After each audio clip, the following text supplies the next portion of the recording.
अस्सलाम वालेकुम, मैं हूं रेहान तारिक और आप देख रहे हैं दस्तक। तहरीक इंसाफ को सियासी और अदालती महाज पर मुसलसल नाकामी का सामना है। अदालती महाज की बात की जाए तो मखसूस नशस्तों के केस में तहरीक इंसाफ को अदालती शिकस्त का सामना करना पड़ा है, क्योंकि सुप्रीम कोर्ट के आईनी बेंच ने अपने फैसले में वाजे कर दिया है कि सुन्नी इत्तेहाद काउंसिल मखसूस नशस्तों की हकदार नहीं है, जिसके बाद हुकूमत को फिर से 2/3 अक्सरियत हासिल हो गई है और यूँ सुप्रीम कोर्ट ने नजरसानी दरखास्तें मंजूर कर ली हैं। ये फैसला 7-6 के तनासुब से सुनाया गया है। यकीनी तौर पर यह तहरीक इंसाफ के लिए एक बड़ा सेटबैक है। अब जाहिर है तहरीक इंसाफ ये दावा करती थी कि वो पार्लियामान की सबसे बड़ी जमात है, लेकिन अब हुकूमत की पार्लियामान में पोजीशन मजीद मजबूत हो गई है। मखसूस नशस्तों से मुतालिक सुप्रीम कोर्ट के ताज़ा फैसले ने पाकिस्तान की पार्लियामानी सियासत का तवाज़ुन एक बार फिर हुकूमत के हक में झुका दिया है। आईनी बेंच के फैसले में वाजे कर दिया गया है कि सुन्नी इत्तेहाद काउंसिल मखसूस नशस्तों की हकदार नहीं है, जिसका बराह रास्त फ़ायदा हुकूमती इत्तेहाद को हुआ है, जिसने पार्लियामान में अपनी 2/3 अक्सरियत बहाल कर ली।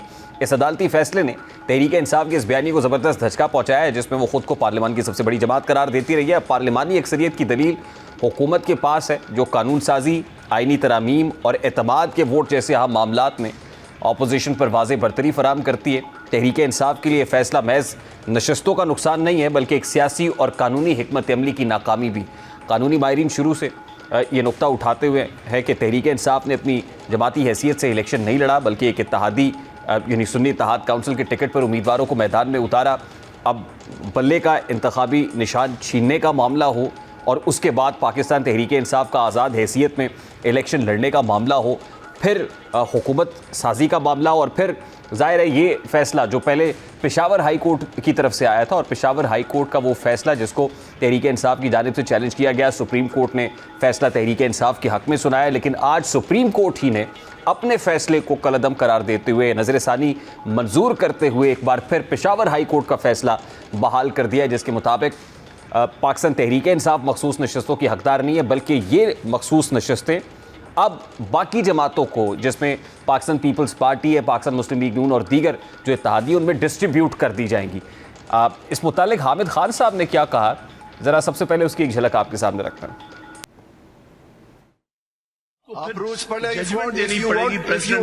If you want to assist us, please assist. Otherwise, please take a seat. Have a seat, please. हम इतनी सख्ती कैसे कर रहे हैं? इसी तरह से आपने this is a Supreme Court. This is not don't mockery ना बनाएं। बात मैं कह रहा हूँ, आप अपने आप को सुप्रीम कोर्ट से अलग करके कॉन्स्टिट्यूशन बेंच कह रहे हैं। प्लीज आप चले। You are part of supreme court. Please supreme court का प्रेसिडेंट मैं आपके सामने पेश करूँ। आप रूल्स पढ़ें, हमें आप असिस्ट करें। हम आपको एक अच्छा वकील समझते हैं, लेकिन जो आप कर रहे हैं वो एक अच्छे वकील की तरह नहीं कर रहे। प्लीज सॉरी टू से। देखिए ये आपकी जजमेंट, ये आपकी ऑब्जर्वेशन है। Yes, my observation. I don't think so. You have right to say this about me. You may not agree with me. You have no right to say this about me. You may not agree with me. me. I take strong exception to this. Reflection of your behavior. You may take reflection of your behavior. Yes, behavior. You have done. 17 समातें हुई हैं। बराह रास्त ये case, इसकी proceedings telecast की गई हैं। आईनी bench के सरबराह अमीनुद्दीन खान साहब ने बतौर ऑथर जज ये फैसला पढ़ के सुनाया है, और बहुत सारा ज़ाहिर जजेस ने एक पोर्शन है जिन्होंने इख्तलाफ भी किया, इख्तलाफी नोट भी सामने आ जाएंगे। लेकिन ये फ़ैसला अपनी जगह पे ज़ाहिर एक तनाज़े का शिकार ज़रूर हो गया है। एक पॉलिटिकल पार्टी जो है वो समझती है कि उसे इन मखसूस नशस्तों से कॉन्शियसली स्ट्रेटेजिकली जो है वो महरूम किया गया है। आबिद ज़ुबैरी साहब, साबिक़ सदर सुप्रीम कोर्ट बार एसोसिएशन, इस वक्त हमें ज्वाइन किए हुए हैं।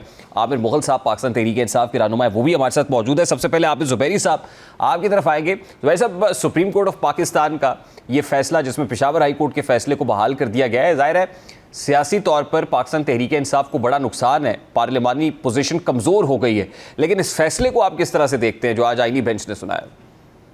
बिस्मिल्लाहिर्रहमानिर्रहीम। देखिए मुझे तो यकीन था कि ये फैसला रिव्यू हो जाएगा, क्योंकि ये देखिए अब हम ये जुडिशरी जो है वो सब ये पोस्ट 26वीं तरमीम की जुडिशरी है। और देखिए ये जो सारा जो कोर्ट का हमारा जो सिस्टम था जुडिशरी का, वो बिल्कुल ऊपर नीचे हो चुका है।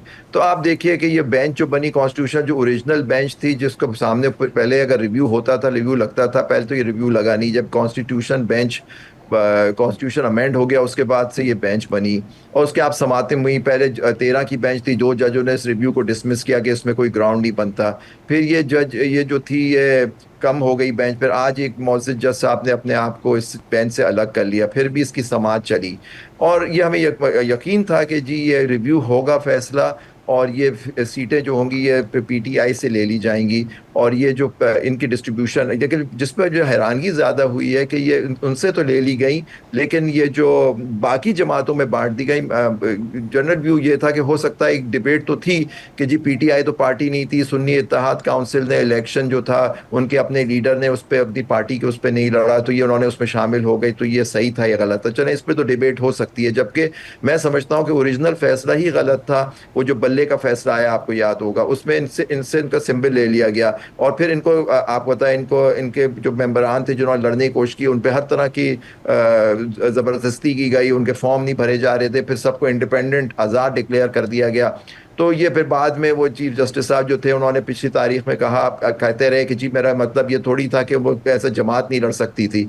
तो जो सुप्रीम कोर्ट का फैसला था वो यही था कि जी ये तो इलेक्शन कमीशन के गलत फैसले की वजह से ये इंडिपेंडेंट थी, ये सीटें इन्हीं को मिलनी चाहिए थी। अगर वो फैसला इस तरह गलत नहीं करते तो फिर ये अपने पार्टी के सीट पे अपने आप को डिक्लेयर करते, पीटीआई, हाँ इनसे सिंबल इनसे ले लिया गया था, खैर वो अलग बात है। लेकिन ये जो डिस्ट्रीब्यूशन हुई है सीटों की बाकी जमातों में, उसमें एक सीरियस डिबेट है, कॉन्स्टिट्यूशनल इशू है कि आप उन पार्टियों को जो उनकी अपनी जो तादाद है पार्लियामान के अंदर, उनसे उनके प्रोपोर्शन से ज़्यादा कैसे सीटें। अब आपने फरमाया कि मैं तो ऑर्डर देखा नहीं है जो अभी आया है कि वो उनको ये सीटें दे दी गई हैं उन बाकी जमातों, क्योंकि इनको अब उस हिसाब से उनको 2/3 अक्सरियत भी मिल जाएगी। अब वो आराम से आइन को फर्दर अमेंड कर सकेंगे। सारा ये इशू मैं समझता हूँ ये सारा यही था कि आप ये समझते हैं कि विदाउट अमेंडिंग कॉन्स्टिट्यूशन ये सीट्स दूसरी जमातों में डिस्ट्रीब्यूट नहीं हो सकती? मैं ये मेरा ये सवाल नहीं है अमेंडिंग कॉन्स्टिट्यूशन नहीं, मैं ये कह रहा हूँ कि ये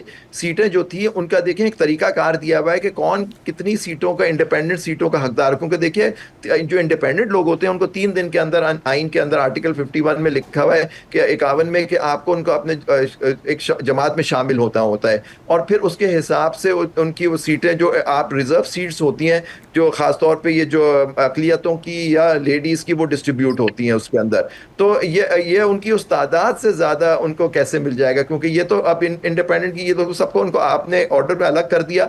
अब आपने जो उनकी जो पीटीआई को सीटें मिलनी थी माइनॉरिटीज की और अकलियतों की और खवातीन की, वो आपने उनसे लेके अब दूसरी पार्टीज को दे दी। नेचुरली वो जब उनके पास जाएंगी उनके पास 2/3 अक्सरियत हो गई अब पार्लियामेंट। देखिए आबिद ज़ुबैर साहब, सुप्रीम कोर्ट ऑफ पाकिस्तान ने आज अपने ही फैसले को कलअदम करार दिया ना इस आईनी बेंच ने, तो लेकिन एक खुश आइन चीज हुई है कि ये मैनेमस नहीं हुआ, लेकिन उसमें 5 जज, अब ये देखना है कि कौन सा जज किस तरफ था, कि 5 जजों ने उसको फिर भी कहा है कि ये रिव्यू नहीं बनता। तो आप देखें अगर बेंच में अगर वो 2 जजेस भी होते तो आज 7-5 से अगर फैसला आया, मैंने सुना है 7-5, आप 7-5 से, जी एक ने रिक्यूज किया, 7-5 से आया जी, 7-5 से आया है। तो वो 2 जजेस शुरू में भी जो थे जस्टिस आयशा मलिक, अकील अब्बासी, जिन्होंने इसको शुरू में डिसमिस कर दिया, तो हो सकता है फैसले की नौयत दूसरी होती, और अगर आज जस्टिस पंवर भी रहते तो हो सकता है उस फैसले की नौयत दूसरी हो जाती। जी, और एक तकनीकी नुक्ता भी हामिद खान साहब ने उठाया है कि जिस बेंच ने फैसला सुनाया, तादाद में रिव्यू के लिए जो बेंच कॉन्स्टिट्यूट हुआ है वो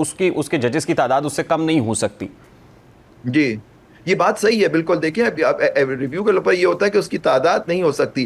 पहले तो ये बात उठी कि क्योंकि वो कुछ जजेस जो ऑथर जज थे, वो जज का अब जस्टिस मंसूर शाह उस बेंच का हिस्सा ही नहीं थे। क्यों? उन्होंने कहा कि जी वो क्योंकि कॉन्स्टिट्यूशनल बेंच का हिस्सा ही नहीं है, क्योंकि देखिए जुडिशल कमीशन में अब सब हुकूमत की और उनकी इत्तेहादियों की या बार काउंसिल के मेंबरान की जो उन्हीं के साथ होते हैं उनकी अक्सरियत हो गई है, जजेस माइनॉरिटी में हो गई। तो जो ये चाहते हैं वो उसके हिसाब से वो जुडिशल कमीशन से ऑर्डर करते हैं। तो कॉन्स्टिट्यूशनल बेंच में किस जज को बैठना, ये भी सवाबदीद इन्हीं हुकूमती इदारों की है, हुकूमत के लोगों की है कि कौन से और उनके हवारियों की कि ये इनके साथ कौन से लोग बेंच का हिस्सा होंगे। तो जस्टिस मंसूर अली शाह और जजों को कॉन्स्टिट्यूशनल बेंच का हिस्सा ही नहीं बनाया गया।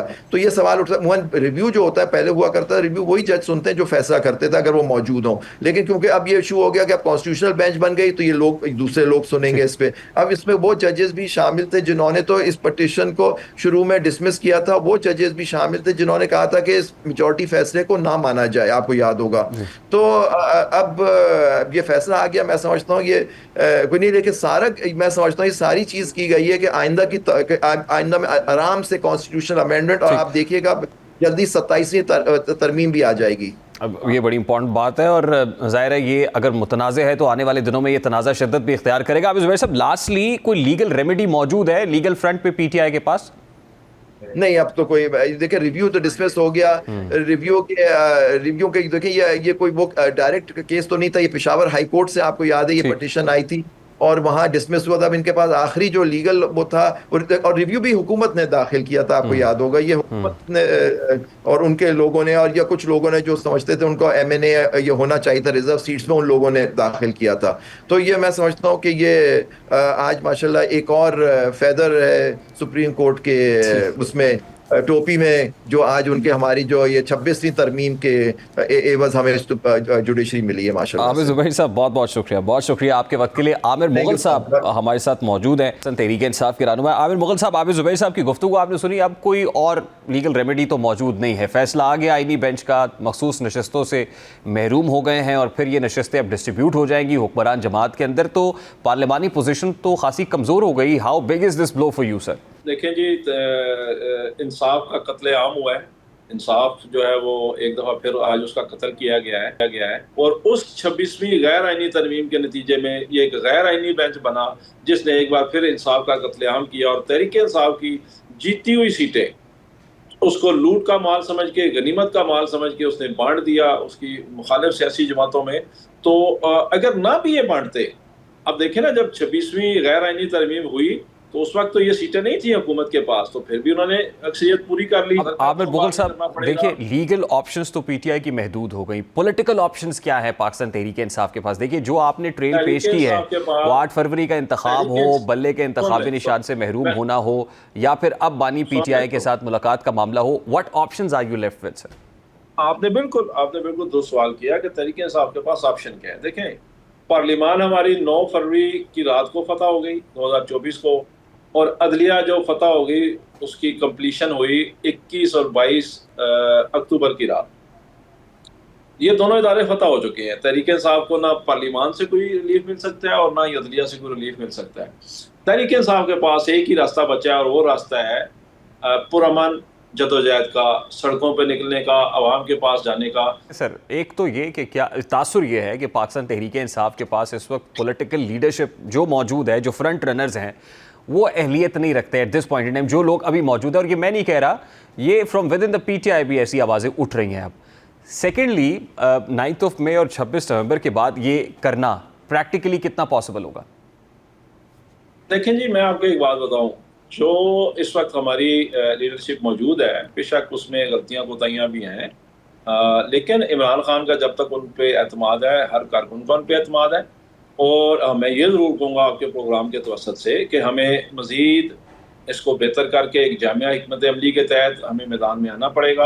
और जिस पे इमरान खान को एतमाद है और जिसको इमरान खान ने अपॉइंट किया, मैं तो एक कारकुन होने की हैसियत से उसके पीछे खड़ा हूँ, मैं उसके साथ खड़ा हूँ, मैं उसकी अतात भी करूँगा, मैं उसकी ताबेदारी भी करूँगा, इसलिए कि उसको इमरान खान ने नामजद किया हुआ है। और मैं आपको फिर बता रहा हूँ, 2 वजूहात हैं। एक तो इन्होंने हमसे मैंडेट छीना, लूटा, जो भी किया, इसको छोड़ दें। दूसरी वजह रेहान तारिक साहब ये समझे कि इन्होंने महंगाई से अवाम का बुरकस निकाल दिया है। चले, हमसे इन्होंने इक़्तिदार छीना, लूटा, जो मर्जी किया, अवाम को तो रिलीफ दे देते ना। अवाम तो महंगाई के हाथों तंग है।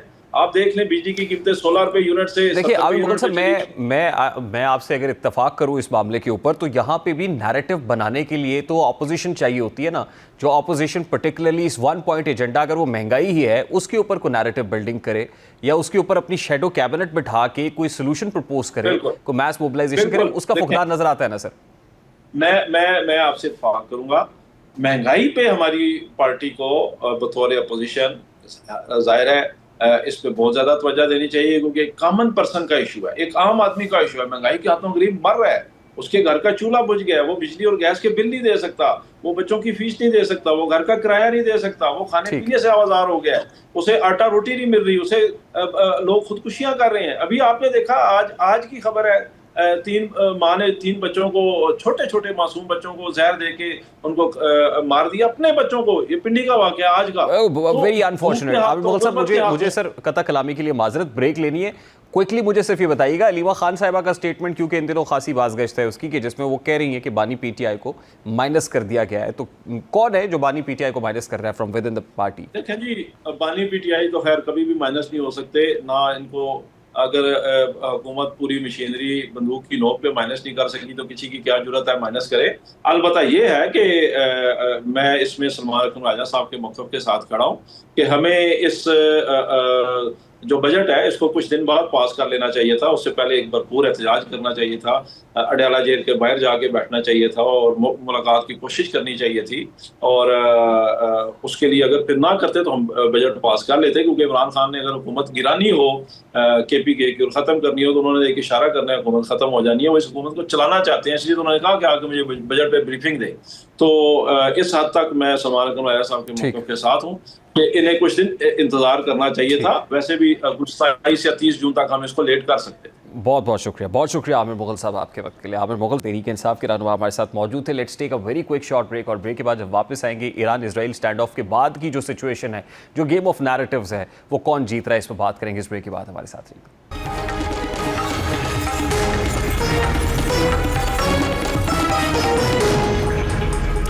ईरान और इसराइल के दरमियान हालिया कशीदगी के बाद अस्करी महाज पर जंगबंदी हो चुकी है, लेकिन दोनों ममालिक के दरमियान महाजराई का एक नया रुख सामने आ गया है। अब ये लड़ाई हथियारों की बजाय वॉर डोमेन की बजाय अल्फाज, बयानात और मीडिया के जरिए लड़ी जा रही है। दोनों फरीक अपनी फतह के दावे, मुखालिफ की कमजोरियों की निशानदही करने और आलमी रायआमा को अपनी जानिब माइल करने के लिए बयानिए की जंग में मसरूफ़ हैं। इस नई महाजराई ने साबित किया है कि जदीद दौर की जंगें सिर्फ मैदान जंग तक महदूद नहीं रहती, बल्कि ज़हन और नज़रियात पर भी कब्जा हासिल करने की कोशिश की जाती है, और इस कोशिश में अमरीका भी शामिल हाल नज़र आ रहा है। अब इसराइल और अमरीका यहाँ अपनी जीत के शादियाने बजा रहे हैं, और ट्रंप तो ताकत के नशे में इस कदर चूर हैं कि वो अब गुरूर भरे अंदाज में ये कह रहे हैं कि हमने ईरान को इस कदर तबाह कर दिया है कि हमें उसके साथ मुज़ाकरात की ज़रूरत नहीं है। अब ट्रंप का ये बयान ताकत के ज़ोम और सिफारती हिकमत अमली की नफ़ी की एक नुमाया मिसाल है। ट्रंप ताकत का रोब झाड़ रहे हैं। उनका ये रवैया पैगाम दे रहा है कि अमरीका अब ताकत के ज़रिए अपनी शराइत मनवाना चाहता है। अब ये रवैया इलाकाई कशीदगी को बढ़ा सकता है। ट्रंप का लहजा दाखिली सियासत के तनाजुर में भी देखा जा सकता है। बहरहाल दिलचस्प बात यह है कि अमरीका ईरान के जौहरी हथियारों को मुकम्मल तौर पर तबाह करने का दावा कर रहा है, लेकिन अमरीकी मीडिया, खुसूसी तौर पर वो नशरियाती इदारे और जरीदे जिनकी दुनिया भर में एक बेहतरीन साख है, वो ट्रंप के इस दावे की नफ़ी कर रहे हैं, तरदीद कर रहे हैं, इसका पोल खोल रहे हैं, जो ट्रंप के लिए काबिल कबूल नहीं है। यही वजह है कि वो अपने हर खिताब में अमरीकी मीडिया पर तनकीद के नश्तर चलाना नहीं भूलता। अब ट्रंप को इंटरनल ऑपोजिशन का सामना है। अमरीकी मीडिया खुद उनके दावों की कलई खोल रहा है, उनके ढोल का पोल खोल रहा है। दूसरी तरफ जो इजरायली वज़ीर दिफा हैं वो बरबला इस बात का एतराफ़ कर रहे हैं कि उनका हदफ तो आयतुल्लाह ख़amenei थे और उनको कत्ल करना चाहते थे, लेकिन उसमें वो टारगेट अचीव नहीं कर सके, मिसक्यूड रहा। इस वक्त सीनियर सहाफ़ी तजियाकार माजिद निज़ामी साहब ने भी ज्वाइन किया। अस्सलाम वालेकुम माजिद निज़ामी साहब, बहुत बहुत शुक्रिया आपके वक्त के लिए। सबसे पहले तो बड़ा सादा सा सवाल है, ये जंग जो इसराइल और ईरान के माबैन लड़ी गई, वो वॉर डोमेन से निकल के सीज़ फायर के बाद अब नैरेटिव्स की गेम बन गई है। इस गेम ऑफ नैरेटिव्स में हु इज़ अहेड, कौन सबकत लिए हुए है इस वक्त? जी बहुत शुक्रिया। इस सारे मामले में एक चीज़ तो वाज़े हो चुकी है और इंटरनेशनल मीडिया भी इस चीज़ को तस्लीम कर रहा है कि इसराइल के जो नाकाबिल शिकस्त और नाकाबिल तस्खीर होने का जो एक तासुर था या मफरूज़ा था, वो अब नहीं रहा है। एक तो गजा में होने वाली कार्रवाई से पहले जो तूफ़ानुल अक्सा का मामला था, उसके बाद ईरान की जानिब से जो मिसाइल अटैक्स किए गए और उसके बाद जो नुकसानात हुए हैं, तो ये चीज़ पहले नहीं देखी गई थी। हाँ, ये बात दुरुस्त है कि इस सारी जंग के अंदर जो ताकत का तवाज़न है वो मौजूद नहीं है। जो दोनों फरीक हैं उनकी ताकत में, अहमियत में खासा फ़र्क है, लेकिन इसके बावजूद आलमी दुनिया कहीं ना कहीं ये एहसास रखती है कि इन मसाइल को अब हल की तरफ लेके जाना चाहिए। और डोनाल्ड ट्रंप की जानिब से भी जिस तरह से एक गुफ्तगू में इसराइल को मुखातिब किया गया, उससे भी हम ये अंदाज़ा कर सकते हैं कि वो भी जंग बंदी और दीगर मामलात के अंदर संजीदा थे। अब इस सारी चीज़ को जहन में रखते हुए जब हम ये देखते हैं कि मुस्तकबिल का मंजरनामा क्या हो सकता है, तो उसमें बिल्कुल ये नज़र आ रहा है कि कहीं ना कहीं गजा के मामले पे भी इंटरनेशनली इस चीज़ की कोशिश की जा रही है कि अब चूँकि तकरीबन 3 माह बाद इस चीज़ को 2 साल मुकम्मल हो जाएंगे, तो ये एक बहुत बड़ा इंसानी अलमिया है जो वहाँ पर जारी है, तो उसको भी ख़त्म होना चाहिए। और उसी बुनियाद पर ये जो 2 हफ्ते की जंग बंदी की बात की गई है और इसराइल के मुख्तलिफ अखबारों में और इंटरनेशनल मीडिया में जो मुख्तलिफ तजावीज़ सामने आ रही हैं, उनको देख के ये लगता है कि गजा के हवाले से कुछ ना कुछ मंसूबाबंदी और फैसला साजी की तरफ हो सकता है, आलमी दुनिया बढ़े। तो अभी ताकि स्ट्रैटेजी इस क्या मसले को नजर आ हल रही है किया आपको? देखिए ना, जैसे ईरान के फ्रंट पे भी ये कहा तो गया, डोनाल्ड ट्रंप भी मुज़ाकरात की बात कर रहे हैं, 2 हफ्ते का वक्त भी दे रहे हैं, लेकिन उसके साथ साथ वो ये कह रहे हैं कि मुज़ाकरात की ज़रूरत भी नहीं है। यानी हमने इतनी तबाही ईरान में पहुंचा दी है कि जिसके बाद अगर मुज़ाकरात नहीं भी होते तो हमें कोई ज़रूरत नहीं है। तो ये जो 2 बयानिए हैं, इसकी क्या वजह है? यानी उनको ये डर है कि ईरान मुज़ाकरात की मेज़ पर नहीं बैठेगा तो कोई सुबकी ना हो या जगहसाई ना हो? जी बिल्कुल, ये अमेरिका की बड़ी पुरानी पॉलिसी है जिसको वो कैरेट एंड स्टिक का नाम देते हैं, और उसके अंदर असूल यही रहा है कि वो दोनों महाज के ऊपर बात करते हैं। लेकिन इस सारे मामले में ये चीज हमारे सामने मौजूद है कि ईरान हो या फलस्तीन हो, दोनों में इंसानी जानों का ज़िया और नुकसान तो बहुत हुआ है, लेकिन वहां पर मौजूद लोगों की जो रेजिलियंस है या उनका जो जज्बा है उसको नुकसान नहीं हुआ। तो ये वो एक बुनियादी मसला है कि जिसका हल इस वक्त उनके मुखालफिन के पास मौजूद नहीं है। इसी बुनियाद पर यह सारी बातचीत की जा रही है कि इस मसले को मजीद फैलने से रोका जाए। उसकी वजह यह है कि ईरान हो या फलस्तीन, उनके पास होने को शायद कुछ ज्यादा चीजें नहीं हैं, लेकिन अगर उनकी जानिब से कोई ऐसा अटैक या ऐसी कोई हिकमत अमली प्लान की जाती है तो उसका डेफिनेटली अमेरिका, उसके अलाइज को, इसराइल को ज्यादा नुकसान होगा। जिस तरह हमने ये देखा कि मशरिक वुस्ता में जब कतर के ऊपर हमला किया गया और बाकी अड्डों के हवाले से भी बातचीत की गई, तो उस वक्त ज्यादा तनदही से आलमी दुनिया ने और सुपर पावर्स ने इस चीज को हैंडल करने की कोशिश की, क्योंकि ईरान अगर उस जानिब जाता तो ईरान का भी नुकसान होना था, लेकिन दूसरी जानिब जो मुफादात थे उन पर हमला या उनका नुकसान अफोर्डेबल नहीं था। ठीक, अच्छा अब देखिए, यूएस हो या इजराइल हो, दोनों को इंटरनल ऑपोजिशन का सामना भी है। अमेरिकी सदर डोनाल्ड ट्रंप को अंदरूनी तौर पे अमेरिकी मीडिया की जानिब से एक तरह से मज़ामत का सामना है। जो CNN रिपोर्ट कर रहा है, CNBC रिपोर्ट कर रहा है, अमेरिकी सदर उसको बिल्कुल निगेट करते हैं और ऐसे लगता है जैसे बिल्कुल कोविड के दिनों में जो आमने सामने आके खड़े हुए थे, बिल्कुल वैसे ही अमेरिकी मीडिया और अमेरिकी सदर एक दूसरे के आमने सामने। फिर इजरायली वज़ीर दिफा ने यह कहा कि असल टारगेट तो आयतुल्लाह ख़ामनेई था और उनकी ज़ाहिर जान को जो ख़तरात और ख़दशात लाहक थे उसका बरमला इसका इजहार कर रहे हैं, लेकिन उन्हें भी वहाँ पे जो टारगेट है वो लॉक नहीं कर सके, उसको एग्जीक्यूट नहीं कर सके। तो दोनों तरफ जो इंटरनल इस वक्त रेजिस्टेंस है दोनों लीडर्स को, इसको किस तरह से देखते हैं और कितना चैलेंजिंग हो जाएगा क़यादत के लिए दोनों ममालिक की? जी मुझे लगता है कि ये इतना चैलेंजिंग नहीं होगा। उसकी वजह यह है कि बयानात की हद तक या स्ट्रेटेजी में इख्तलाफ की हद तक तो चीजें होंगी, लेकिन ये समझना कि शायद इस बुनियाद पर इक़्तिदार चला जाए या फौजी हिकमत अमली मुकम्मल बदल दी जाए, मुस्तक़बिल करीब में मुझे ऐसे होता नजर नहीं आ रहा। उसकी वजह यह है कि जो मिलिट्री स्ट्रेटेजी है उसकी एग्जीक्यूशन के 1-2 पॉइंट्स के ऊपर कहीं कहीं इख्तलाफ है। बाकी मामलात के अंदर तकरीबन दोनों हुकूमतें जो हैं वो अपने मकासद हासिल करने में कामयाब रही हैं। तो इसलिए इस सारे मामले को देख के मुझे ऐसा नहीं लगता कि इसराइल या अमेरिका के अंदर नहीं, लेकिन क्या अचीव, आप देखिए दोनों हुकूमतें अपने मकासद हासिल करने में कामयाब। जब आप कामयाबी कहते हैं तो फिर वो क्या कामयाबी? क्योंकि बज़ाहिर तो हमें ना तो उनकी कोई अस्करी कुव्वत को डेंट डलते हुए जैसे ईरान की न्यूक्लियर प्रोग्राम को बड़ा मेजर डेंट नज़र आ रहा है, ना ही आयतुल्लाह ख़ामनेई, ना ही उनकी रजीम को कोई ख़तरा लाहक हुआ या वो चेंज हो सकी। तो कौन से ऐसी अचीवमेंट्स है आप समझते हैं कि इन दोनों ममालिक ने जो अचीव किया है? जी बिल्कुल, ईरान के अंदर जो आला फौजी क़यादत का मौजूद ना होना है और एक ही हल्ले में उन्हें जिस तरह से ख़त्म किया गया, इससे ईरान के डिफेंस सिस्टम पे, ईरान के इंटेलिजेंस सिस्टम के ऊपर बड़ा सवालिया निशान पैदा हुआ है। और ये साइकोलॉजिकली किसी गवर्नमेंट के लिए बड़ा अहम होता है कि किसी एक हमले के अंदर उनके टॉप के 8-10 लोग जो हैं वो मारे जाएं, उसके बाद डेफिनेटली उनके मोराल के ऊपर भी फर्क पड़ता है। इसी तरह हम ये देख रहे हैं कि फ़लस्तीन में हमास के हवाले से जो इसराइल की परफॉर्मेंस रही है और वो जिस तरह से दावा करते हैं कि उन्होंने मिलिटेंट विंग जो हमास का है उसकी बहुत से अहम टॉप लीडर्स जो हैं उनके बारे में कामयाबी हासिल की है। देखिए यहाँ तक ये बात दुरुस्त है माजिद ज़ावी साहब, फ़लस्तीन की हद तक या हमास की हद तक तो ये दुरुस्त नज़र आता है, लेकिन ईरान में लगता ये है कि ये फ़ौजी क़यादत को अटैक करने के बावजूद जो नई क़यादत आई वो बड़ी इस्तकामत के साथ लड़ी और there remained as a symbol of resilience या रेजिस्टेंस, और उन्होंने कोई गैप फील होने नहीं दिया है। तो यहाँ पर तो ईरान के फ्रंट पे तो वो कामयाबी नज़र आती है। जी, यहाँ पर एक टेक्निकल पॉइंट ये है कि ईरान के पास वेपन्स के मामले में या मिलिट्री स्ट्रेटेजी के मामले में कोई ऐसा बैकअप मौजूद नहीं है कि उसे किसी मुस्लिम दुनिया या गैर मुस्लिम दुनिया के किसी मुल्क की अमली हिमायत हासिल हो। ये वो फर्क है जिसको समझने की जरूरत है। इसराइल के पास अगर मिसाइल्स कम होते हैं, असला कम होता है, तो अमेरिका और बहुत से मुल्क उसको देने को तैयार हैं।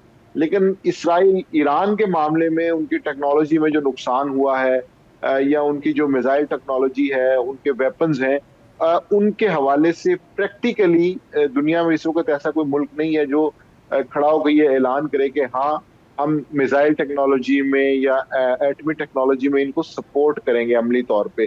तो ये वो एक पॉइंट है जिसके ऊपर ईरान के बारे में मैं कहता हूँ कि ये एक गैर मुतवाज़िन लड़ाई थी या जंग थी, क्योंकि ईरान के पास उस तरह से बैकअप सपोर्ट मौजूद नहीं है। हाँ, जितना कुछ वो तैयार कर चुके हैं, जितना कुछ उनके पास महफूज है, उस हवाले से वो कंफर्टेबल है। लेकिन अगर लड़ाई लंबी चलती है या उसके अंदर उन्हें कोई नुकसान होता है, तो वो किसी बैकअप के जरिए उस नुकसान को कितना जल्दी पूरा कर पाते हैं, ये एक सवाल या निशान। ठीक है, बहुत बहुत शुक्रिया। माजिद निज़ामी, सीनियर सहाफ़ी तजियाकार, हमारे साथ मौजूद थे। Let's take a very quick short break, और ब्रेक के बाद जब वापस आएंगे तो स्वात में जो निहत्ते मदद के लिए पुकारते हुए, आहो बुका करते हुए दरिया बुर्द हो गए, ये बड़ी अनफॉर्चुनेट साइड है, बड़ी अनफॉर्चुनेट स्टोरी है। इस पर बात करेंगे इस ब्रेक के बाद। हमारे साथ रहिएगा।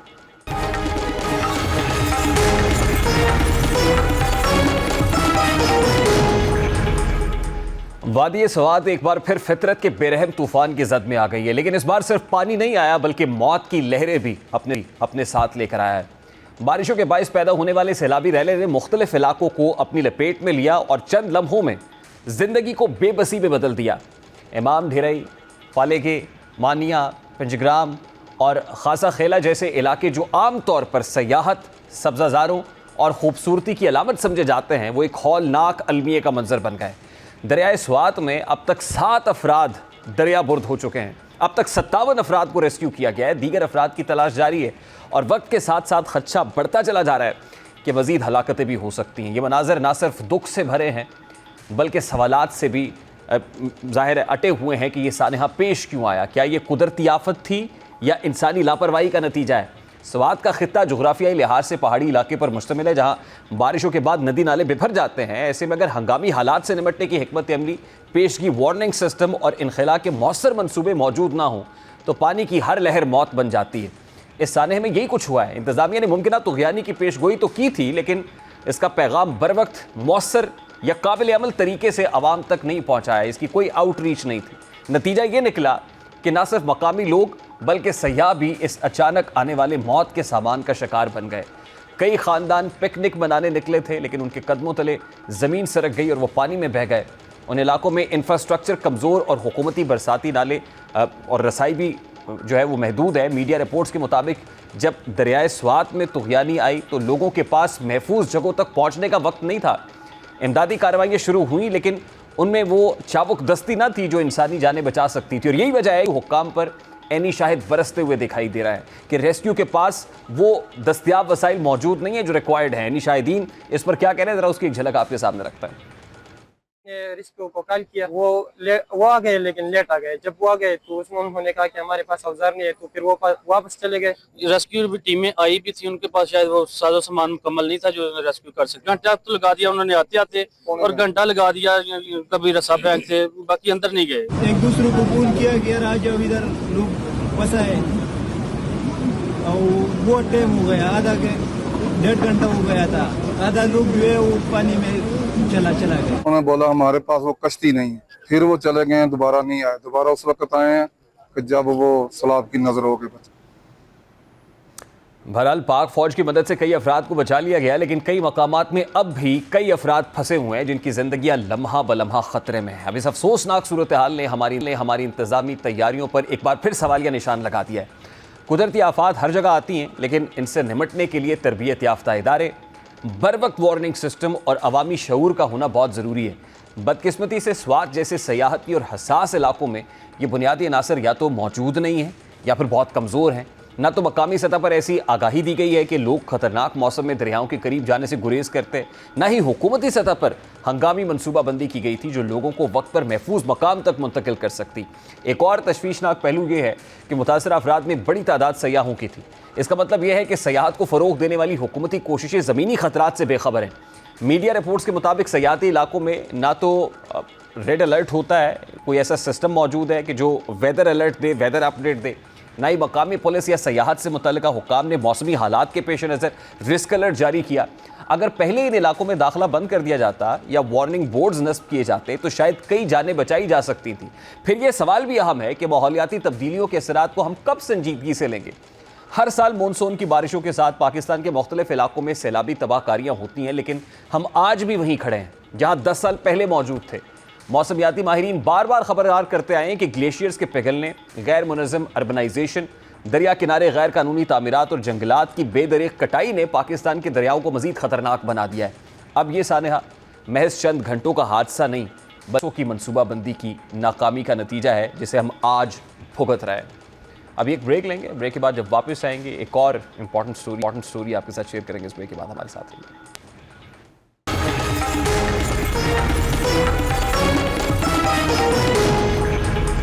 लाहौर के मसरूफ़ तरीन इलाके मजंग में एक अफसोसनाक वाक़े ने एक बार फिर माशरे की अखलाकी गिरावट और कानून की बेबसी को बेनकाब कर दिया है। मीडिया रिपोर्ट्स के मुताबिक ड्यूटी पर मामूर एक ट्रैफिक वार्डन जो महज कानून की पासदारी करा रहा था, चंद बासर अफराद की अना और ताकत के नशे का निशाना बन गया। वाक़या कुछ यूँ है कि एक गाड़ी पर फैंसी और गैर नमूना नंबर प्लेट लगी थी जो बज़ाते खुद एक काबिल गिरफ्त खिलाफ वर्जी है, लेकिन जब ट्रैफक वार्डन ने गाड़ी रोकी तो कानून तोड़ने वाले रुकने की बजाय अपनी ताकत का मुजाहरा करने पर उतर आए और उन्होंने ट्रैफिक वार्डन को खूब मारा पीटा। अफसोसनाक बात यह है कि इन अफराद का ताल्लुक उस तबके से है जो खुद कानून की हिफाजत और इस पर अमल दरामद के दावेदार होते हैं, यानी वकला। यह वाक़या सिर्फ एक वार्डन पर हमला नहीं है बल्कि कानून की बालादस्ती पर एक खुला तमाचा है। जिस कौम के वकील अदालतों में इंसाफ के लंबरदार बनकर खड़े हों, अगर वही सड़कों पर कानून के मुहाफिजों को ज़दोकोब करेंगे, अगर सड़कों पर अदालत लगाएंगे तो फिर इंसाफ की उम्मीद किससे रखी जाए। ये पहला मौका नहीं है कि वकला की जानिब से ऐसी दरिंदगी और गुंडागर्दी सामने आई हो। कभी अदालतों में जजेस को धमकियाँ, कभी अस्पतालों पर हमले और अब खुलेआम ट्रैफिक वार्डन को मारना, ये सब माशरे में कानून शिकन रवैयों को तहफ़्फ़ुज़ देने वाले रवैयों का तसलसल है। बहरहाल इस वाक़े पर CTO लाहौर ने फौरी नोटिस लिया, ज़िम्मेदारान के खिलाफ मुकदमे दर्ज कराए और गिरफ्तारियों का हुक्म दिया, जिसके नतीजे में 3 अफराद गिरफ्तार भी हो चुके हैं। लेकिन सवाल ये है कि क्या यही गिरफ्तारी काफ़ी है? क्या वकीलों की ये मखसूस लॉबी कानून से मावरा हो चुकी है? क्या वर्दी में मलबूस एहलकार सिर्फ वर्दी के बायस मार खाने के लिए रह गए? अगर माशरा इसी रविश पर गामजन रहा तो वो दिन दूर नहीं है जब लोग कानून से ज़्यादा ताकतवर अफराद के सामने झुकना सीख लेंगे। वकला बरादरी को खुद भी अपने अंदर ऐसी काली भेड़ों की निशानदही और मजम्मत करनी चाहिए जो इस मुकद्दस पेशे को रुस्वा कर रहे हैं। कानून सिर्फ किताबों में नहीं, सड़कों पर भी नाफिज होना चाहिए। लेकिन जब कानून के रखवाले खुद कानून शिकनी करेंगे, कानून तोड़ने लगेंगे, तो वहाँ सिर्फ सिस्टम ही नहीं, पूरी अखलाकी बुनियादें हिल जाया करती हैं। अब ये वाक़या सिर्फ लड़ाई झगड़े का नहीं है, ये एक माशरती अलमिया है, एक ऐसा अलमिया जो हमें ये सोचने पर मजबूर करता है कि क्या हमारा कानून सिर्फ कमज़ोर के लिए रह गया है।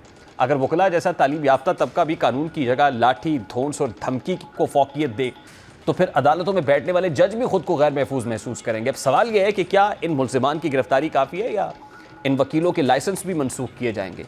क्या बार काउंसिल ऐसे अनासर के खिलाफ कार्रवाई करेगी? और इस वाक़े को दूसरे पहलू से देखा जाए तो ऐनी शाहिदीन के मुताबिक एक मुख्तलिफ कहानी भी सामने आई है जो इस वाक़े को सिर्फ कानून शिकने का मामला नहीं बल्कि माशरती रवैयों की कशमकश बना देती है। चश्मदीद गवाहों के मुताबिक गाड़ी में सवार अफराद अपनी फैमिली के साथ सफ़र कर रहे थे जब उन्हें ट्रैफिक वार्डन ने मुबैना तौर पर बदतमीज़ी का निशाना बनाया। अब माशरे में कानून के नफाज के साथ साथ अखलाकी रवैयों की नज़ाकत भी इंतहाई अहम है। ट्रैफिक वार्डन हो या कोई भी सरकारी एहलकार, इसकी ज़िम्मेदारी सिर्फ चालान करना नहीं है बल्कि शहरियों से महज़ब अंदाज में पेश आना भी उसकी पेशा वराना तरबियत का लाजमी हिस्सा होना चाहिए। अगर गाड़ी गैर नमूना नंबर प्लेट की हामिल थी तब भी फैमिली के साथ सफ़र करने वालों से सख्त लहजा या तल्ख कलामी किसी भी तौर पर मुनासिब नहीं थी। अगर ये तल्ख कलामी वाकई ट्रैफिक वार्डन ने की है तो ये भी सच है कि कानून शिकनी किसी भी सूरत जायज़ नहीं है। अगर गाड़ी की नंबर प्लेट गैर कानूनी थी, चालान होना चाहिए था, लेकिन अगर एहलकार ने मुबैना तौर पर बदतमीज़ी की तो फिर वो कानून का मुहाफ़िज़ नहीं, वो बदमिजाजी का मुजस्मा बन जाता है। बदकिस्मती से पाकिस्तान में दोनों जानिब एहलकार और शहरी एक दूसरे से दम बर्दाश्त, फौरी गुस्से और रद्द-ए-अमल की बीमारी का शिकार है और यही रवैये मामूली बात को बड़ा तसादुम बना देते हैं। अब इस केस की जामे तहकीकात होनी चाहिए और दूध का दूध और पानी का पानी होना चाहिए। माशरती रवैये अपनी जगह पर, लेकिन अगर कानून की इम्प्लीमेंटेशन ठीक होगी तो यकीनन इस तरह के वाक़यात को मुस्तक़बिल में होने से रोका भी जा सकता है। प्रोग्राम का वक्त अपने इख्तिताम को पहुंचा। आपसे मुलाकात होगी इंशाअल्लाह अगले हफ्ते। अपना रखिए ख्याल। अल्लाह हाफ़िज़।